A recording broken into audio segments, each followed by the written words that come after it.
కాలిపోయిన ఓ గుర్తు తెలియని పురుషుని మృతదేహం. మృతుడు ఎవరు ఈ దారుణానికి ఒడికట్టారో తెలియదు. పోలీసులకు ఈ కేసు ఓ ఛాలెంజ్ గా మారింది. కానీ సంఘటనా స్థలంలో దొరికిన ఒకే ఒక్క ఆధారం సగం కాలిపోయిన అప్పడాల ప్యాకెట్.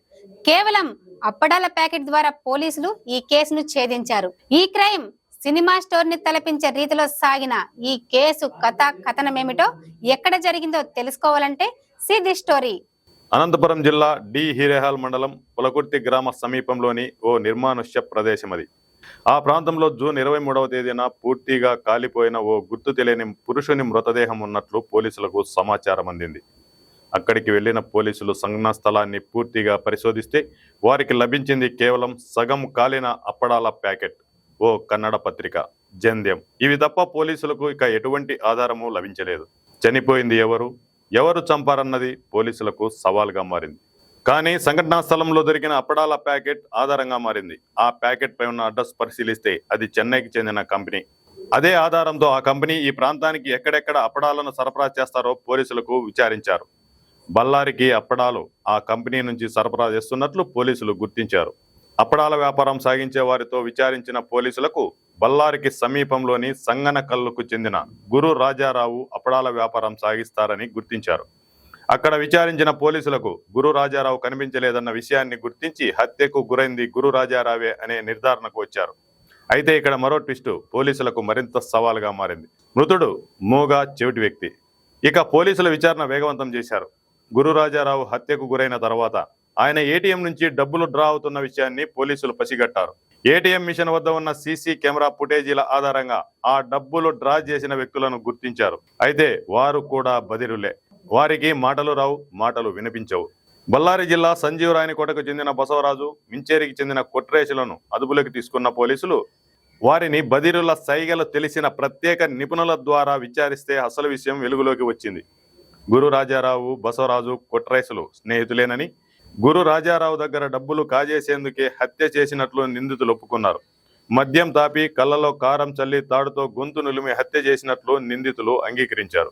అటు మృతుడు, ఇటు నిందితులు అందరూ బదిరులే. అయినప్పటికీ అత్యంత సవాలుగా మారిన ఈ కేసును ఛేదించిన రాయదుర్గం పోలీసులను జిల్లా ఎస్పీ జగదీష్ అభినందించారు. 23/6/2026 సాయంత్రం సమయంలో రాయదుర్గం నియోజకవర్గం డి హిరేహాల్ మండలం నేమకల్లు గ్రామము పూలకుర్తి గ్రామ పొలాల్లో ఒక గుర్తు తెలియని శవం కాల్చివేయబడిన స్థితిలో ఉండినది.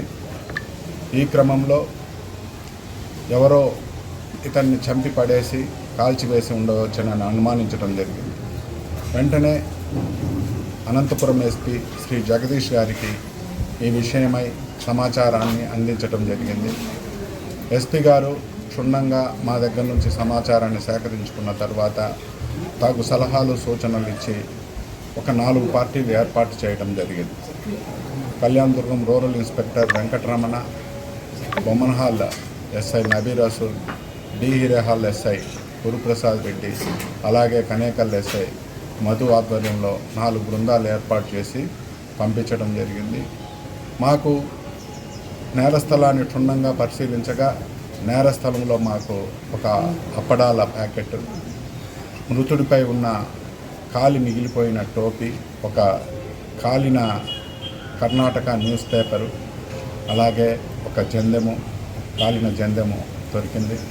దీని ఆధారంగా మా బృందాలు చాకచక్యంగా దర్యాప్తును మొదలుపెట్టినాయి. ఈ అప్పడాల ప్యాకెట్ మీద ఉన్న సమాచారాన్ని ఆధారంగా చేసుకొని అప్పడాల తయారీ సంస్థ చెన్నైలో ఉండగా వారిని సంప్రదించడం జరిగింది. వారు బళ్ళారి, రాయదుర్గము ఈ పరిసర ప్రాంతాల్లో ఎవరెవరికి వాళ్ళ అప్పడాలు సప్లై చేస్తున్నారో ఆ డిస్ట్రిబ్యూషన్ వారి యొక్క వివరాలు సేకరించి దాని ఆధారంగా బళ్ళారి, రాయదుర్గం పట్టణాల్లోని డిస్ట్రిబ్యూటర్ను సంప్రదించడం జరిగింది.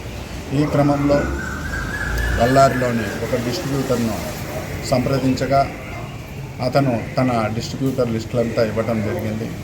ఆ క్రమంలో అతను విచారించే క్రమంలో 22/6/2026 తన దగ్గర నుంచి ఒక మూగ చెవిటి బదిరుడైన గురురాజు అనే అతను తీసుకుంటూ వెళ్తుంటాడని, అతను 22వ తారీఖు నుంచి కనిపించడం లేదని తెలియచేయడం జరిగింది.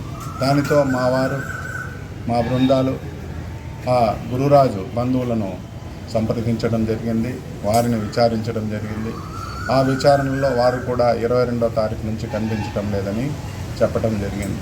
దానితో మా వాళ్ళు అకౌంట్ డీటెయిల్స్ మరియు ఫోన్ నెంబర్ డీటెయిల్స్ మరి ఇతర డీటెయిల్స్ అంతా తీసుకొని వాటిని అన్నింటినీ సంగ్రహంగా విచారణలో భాగంగా వాటిని క్షుణ్ణంగా పరిశీలించడం జరిగింది. సిడిఆర్ అనాలిసిస్ చేయడం జరిగింది. అలాగే మృతుడు మిస్ అయిన తర్వాత ఒక 3 ట్రాన్సాక్షన్స్ జరిగినాయి. ఆ ట్రాన్సాక్షన్ డీటెయిల్స్ అంతా సేకరించి ఎక్కడెక్కడ ట్రాన్సాక్షన్స్ చేసినారో క్షుణ్ణంగా పరిశీలించగా ఒక 3 ఏటీఎం సెంటర్లలో డబ్బులు డ్రా చేసినట్టుగా తెలిసింది. ఆ ఏటీఎం సెంటర్లకు వెళ్ళి అక్కడ సీసీ ఫుటేజ్ తీసి ఆ సీసీ ఫుటేజ్ పరిశీలించగా వారిలో 2 అనుమానాస్పదంగా కనిపించడం జరిగింది. అనుమానాస్పదంగా ఉన్న వాళ్ళ గురించి విచారించడం మొదలుపెట్టినాము. అదే క్రమంలో మృతుడి యొక్క మొబైల్ ఫోన్ కూడా ఆన్ చేయడం జరిగింది. దీంతో మేము దాదాపుగా ఒక నిర్ధారణకు రాబడి మేము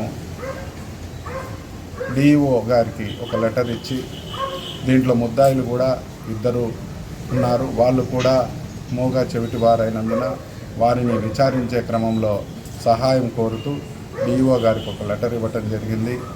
డిఈఓ గారు ఒక 2 టీచర్స్ను మాకు అసిస్ట్ చేయడానికి ఇవ్వటం జరిగింది. మేము వారి సహకారం తీసుకొని ఈ దినం వీరిని అరెస్ట్ చేయడం జరిగింది.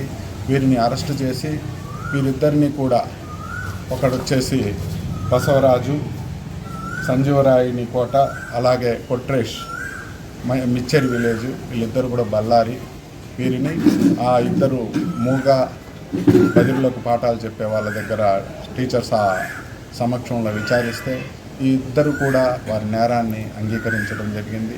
వారి సమక్షంలోనే కంప్లీట్గా ఎంటైర్ రికార్డు తయారు చేయడం జరిగింది.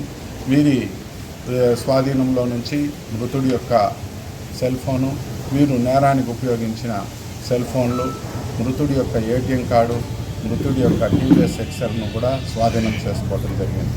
ఈ మృతుడి దగ్గర ఒక 50,000 రూపాయల దాకా ఏటీఎం నుంచి డ్రా చేసి వారి స్వప్రయోజనానికి వాడుకున్నారు. వీరు డబ్బుల కోసమే ఈ నేరం చేయడం జరిగింది. ఈ కేసు ఒక టిపికల్ కేసు ఇది. దీంట్లో చనిపోయిన వాడు కూడా మగవాడు, అలాగే నేరస్తులు కూడా మగవాడు. మా వాళ్ళు ఎంతో చాకచక్యంగా, ఎంతో కష్టపడి అన్ని రకాల ప్రికాషన్స్ తీసుకొని వారిని ఛేదించడంతో మా గౌరవనీయ అనంతపురం జిల్లా ఎస్పీ గారు వారి యొక్క సేవలను గుర్తించి వారిని అభినందించడం